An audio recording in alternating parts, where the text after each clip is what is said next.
Assalamualaikum warahmatullahi wabarakatuh. Materi kali ini adalah tentang hakikat manusia. Baik, pengertian hakikat manusia. Manusia adalah makhluk ciptaan Allah yang berbeda dari makhluk hidup lainnya. Manusia adalah makhluk istimewa ya, karena dia mempunyai dua kelebihan dari makhluk hidup yang lain. Yang pertama adalah akal pikiran, dan kedua adalah kesadaran manusia akan mengetahui gitu akan keadaan diri. Jadi akal, pikiran, dan kesadaran. Kemudian ciri khas atau karakteristik manusia.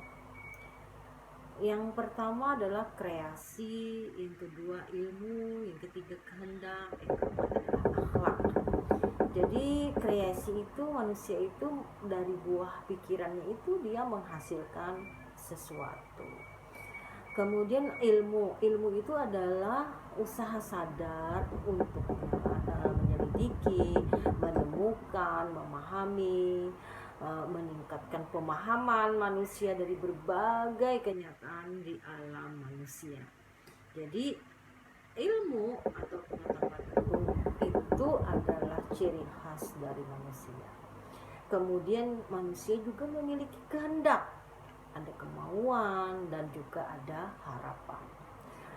Di dalam diri manusia juga ada akhlak ya. Akhlak sini adalah tabiat atau perangai. Jadi tingkah laku yang didorong oleh sesuatu keinginan yang secara sadar yang dilakukan oleh manusia. Jadi ada tabiat ya, ada perangainya tersendiri. Itu adalah karakteristik manusia. Jadi dia terus berkembang, nggak stagnan ya, karena ada yang ciri khasnya itu. Kemudian ada beberapa definisi manusia ya. Mungkin diantaranya ibu ingin mengatakan bahwa manusia itu punya kemauan. Tadi kan punya kemauan ya. Jadi di sini dia memiliki kemauan bebas begitu ya. Tapi kebebasannya memang di bawah kehendak atau terbatas di bawah kehendak Allah. Jadi ada diberi kekuatan oleh Allah untuk memilih bagian itu, walaupun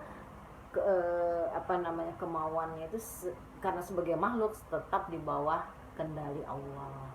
Kemudian manusia itu yang tadi makhluk yang punya kesadaran. Jadi manusia itu punya memahami aktualitas dunia di luar dirinya. Nah, kemudian dia menyingkap atau membuka rahasia tersembunyi dari pengamatan dan mampu menganalisis realita dan peristiwa. Itu manusia itu yang dimaksud mempunyai kesadaran ya. Kemudian manusia itu makhluk utama ya di muka bumi ini. Nah, dia melebihi dari makhluk-makhluk yang lain, apakah itu hewan, tumbuh-tumbuhan, bahkan jin dan malaikat. Manusia itu memiliki kecerdasan, memiliki pengetahuan dan dia bisa mengembangkan dirinya ya, memanfaatkan alam di sekitarnya karena dia adalah makhluk yang kreatif. Yang alam sediakan ada, tapi kan hanya seperti itu. Karena pikiran dan kesadaran manusia, dia bisa memanfaatkan alam itu untuk kepentingan atau kemudahan dirinya untuk menjalani hidup. Nah, di situ maksudnya manusia itu mempunyai kesadaran dan mempunyai sebagai makhluk yang kreatif. Kemudian dia juga makhluk yang idealis, bermoral dan bermoral begitu ya. Jadi dia tidak puas dengan apa yang ada, dia terus mengembangkan dirinya, terus menyelidiki, mewujudkan ya, secara jasmani dan secara rohani. Kemudian juga dia makhluk sosial ya, makhluk sosial. Dia bisa merujuk kepada hal-hal yang baik gitu dalam bersosial, karena dia mempunyai moral ya, makhluk sosial dan bermoral begitu. Selanjutnya adalah tahapan manusia. Di sini mungkin kamu pernah mendengar tentang teori tahapan manusia gitu ya, teori evolusi begitu. Jadi ada pertama, kedua, ketiga, dan keempat sampai kita ini adalah makhluk manusia sempurna atau manusia modern yang sudah akal pikirannya tuh maju. Jadi kalau secara teori Allah menciptakan ya, kun fayakun begitu. Allah ingin sesuatu diciptakannya maka terciptalah begitu. Tapi kalau kun fayakun itu berarti ada tahapan, tidak seperti tukang sulap begitu ya, suatu trik ya. Tapi kalau yang sunatullah itu setiap sesuatu itu diciptakan Allah melalui sunatullah atau proses begitu. Jadi kalau kita sampai kepada sekarang kalau kita disebut sebagai manusia di akhir zaman, jadi ada tahap-tahapannya. Kalau di dalam Al-Quran disebut pada 6 masa begitu ya.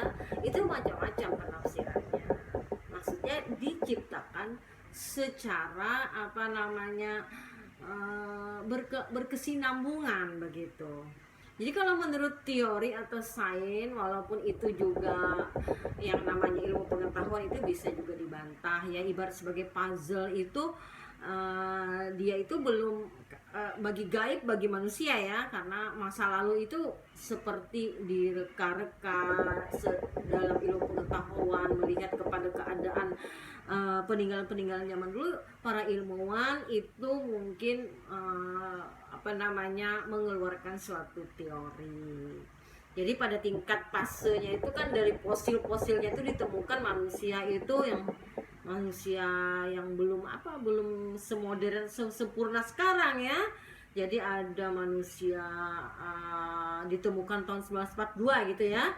Ada namanya manusia di Afrika Selatan ya, fosil Australopithecus begitu ya. Dimana fosil-fosilnya tuh ada ditinggalkan di situ. Kemudian yang kedua tingkat manusia katanya manusia kera gitu ya, yang fosilnya ditemukan di Solo pada tahun 1891. Jadi manusia yang ditemukan tahun 1942 itu lebih lama menurut hitungan ilmu pengetahuan daripada yang fosil yang ditemukan tahun 1891.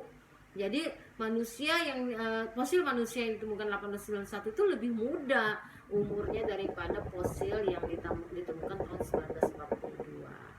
Jadi ada perkembangan ya, ada perkembangan otaknya ya. Disebut Pithecanthropus erectus itu yang ditemukan di Solo itu lebih maju daripada yang ditemukan di Afrika Selatan. Kemudian ada tingkat yang ketiga, itu ada fase yang ketiga, manusia purba. Ini itu tahap yang paling dekat bentuknya itu dengan manusia modern. Jadi disebutkan yaitu Homo sapiens ya. Jadi spesiesnya itu dibedakan ya. Fosilnya itu sudah manusia Neanderthal namanya ya. Itu juga ditemukan di Solo. Homo soloensis namanya, bukan Homo sapiens, Homo soloensis. Jadi di situ sudah sudah banyak ditemukan fosil-fosil beserta peninggalan-peninggalan, sehingga di situ dikatakan sudah ada kemajuan dalam berpikir manusia sebelum manusia modern, sampai akhirnya tahap yang keempat itu adalah manusia modern, Homo sapiens. Nah kalau kita belajar tahap-tahapan manusia itu mungkin sangat banyak sekali pembahasannya ya. Yang jelas kalau dihubungkan dengan manusia pertama yang disebut sebagai Nabi Adam, itu adalah manusia modern, karena Adam sudah mempunyai kecerdasan yang sama seperti kita ini sama. Adam itu adalah manusia modern yang sudah cerdas, lalu manusia sekarang adalah manusia keturunan yang disebut sebagai Nabi Adam tadi ya. Itu manusia antara ilmu pengetahuan dengan yang disampaikan oleh agama ya, yang dalam kitab suci itu sebenarnya tidak ada pertentangan. Sebab dalam Al-Quran kita itu tidak ada menyebutkan tentang itu ya. Kalau kita belajar yang itu panjang gitu ya. Kemudian di sini kepada klasifikasi periode perkembangan manusia secara individu ya, secara individu begitu. Jadi manusia itu setelah bertahap-bertahap itu kita mempelajari manusia itu berasal dari pertemuan antara sel sperma dan sel telur. Jadi prakelahiran disebutkan bahwa perempuan itu adalah rahimnya begitu ya. Kemudian ketika dibuahi maka dia ada di dalam perut manusia. Jadi kayak ladang gitu ya. Kalau di dalam Al-Quran itu perempuan disebut ladang yang bisa disemaikan begitu untuk berkembang biaknya manusia. Jadi ada prakelahiran, bayi, masa awal anak-anak, pertengahan dan akhir anak-anak, memasuki itu masa remaja, habis selesai masa remaja itu awal dewasa, kemudian masuk juga ke pertengahan dewasa sampai akhir dewasa. Jadi itu klasifikasi periode perkembangan manusia ya. Nah seperti itu dari bayi sampai tua. Kemudian manusia ini kan tadi kan makhluk yang unik ya, makhluk yang mempunyai kecerdasan karena mempunyai akal budi dan kesadaran. Nah di dalam itu adalah pola pikir manusia itu secara rohani ya. Ini jasmaninya, tapi di dalam jasmaninya itu ada rohaninya. Maka rohaninya itu nanti yang menggerakkan jasmaninya untuk berbuat atau bertingkah, berkata-kata dan semuanya ya. Itu adalah rohaninya. Apa yang mempengaruhinya itu? Pertama itu cita-citanya, kemudian pengalaman, kemudian pendidikan, kemudian pergaulan. Itu yang membentuk sifat atau rohani manusia. Yang kalau sifat itu sudah kelihatan ya, di dalam diri manusia itu ada dipengaruhi oleh cita-cita, pengalaman, pendidikan, pergaulan. Sehingga itu akan mempengaruhi nanti sikap, lisannya, kata-katanya, perbuatannya. Ada yang di dalam dirinya itu dipengaruhi oleh yang 4 ini. Kemudian hubungan antara akal, pikiran, jasmani dan rohani. Akal sehat adalah sesuatu peralatan rohaniah yang berfungsi untuk membedakan yang salah dan yang benar. Akal berfungsi untuk mengingat, menyimpulkan, menganalisa, menilai sesuatu berdasarkan kebenaran. Nah, jasmani adalah berhubungan dengan kesehatan fisik yang memberi kesanggupan untuk menjalankan hidup. Jadi manusia itu punya 2 dimensi, yaitu rohani dan jasmani. Di mana di dalam jasmani itu ada akal pikiran yang sehat ya. Itu sangat berfungsi. Membedakan yang hak dan yang batil ya. Dia bisa menganalisis, menyimpulkan, menilai dan berdasarkan sebenarnya secara fitrah manusia itu dia berada di jalur yang benar. Nanti ada yang mempengaruhinya ya, yang tadi cita-cita, pengalaman, pendidikan dan pergaulan itu pengaruh dari luar. Sedangkan manusia sendiri punya karakter tersendiri atau bawaan. Jadi 2 itu yang mempengaruhi rohaninya manusia. Sedang jasmani adalah disitulah tertanamnya rohani. Di situ di dalam jasmani itu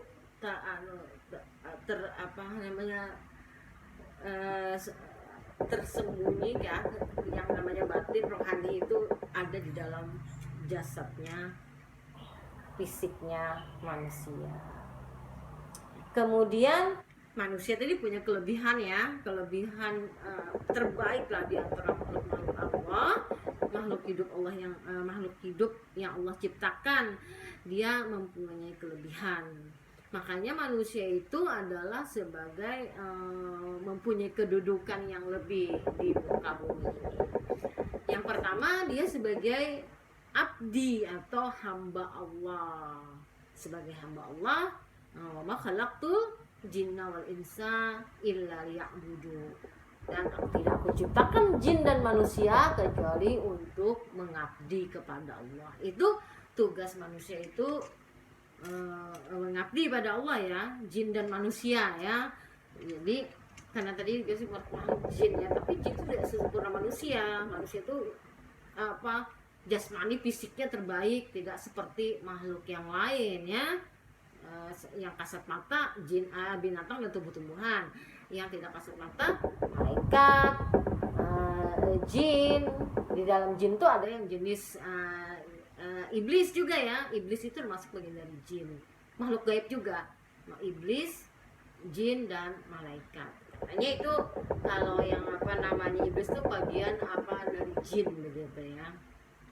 Nah, kemudian sebagai abdi dia harus beribadah. Ibadah itu kan mengabdi kepada Allah gitu. Ada ketentuan yang jelas bagaimana ritualnya untuk beribadah kepada Allah. Kemudian yang ibadah non ritual itu ya, yang tidak ritual itu segala perbuatan-perbuatan baik yang kita niatkan untuk mendapatkan keridhaan Allah. Itu namanya non ritual. Apa saja asal itu perbuatan baik dan niatnya minta keridhaan Allah, maka dia bernilai ibadah atau sebagai pengabdian kita kepada Allah. Kemudian yang kedua, manusia sebagai khalifah. Nah, khalifah ini adalah maksudnya wakil. Biasanya kan wakil itu dua aja, ada khalif, ada wali. Biasanya kalau khalif itu dia mewakili yang lebih tinggi daripada dirinya. Kalau wali dia mewakili yang lebih rendah daripadanya. Makanya seorang yang mengayomi, yang melindungi disebut wali ya. Nah, kalau khalif itu mengganti yang lebih tinggi dari dia. Jadi manusia ini mengganti wakil Allah di muka bumi. Yang pertama, dia berpotensi tauhid ya. Jadi manusia itu secara fitrah dia mengakui Tuhan apapun sebutannya ya, secara umum Tuhan ya, sesuatu yang di luar dirinya dia mengakui itu. Jadi punya potensi itu manusia. Kemudian manusia itu dengan alam ya.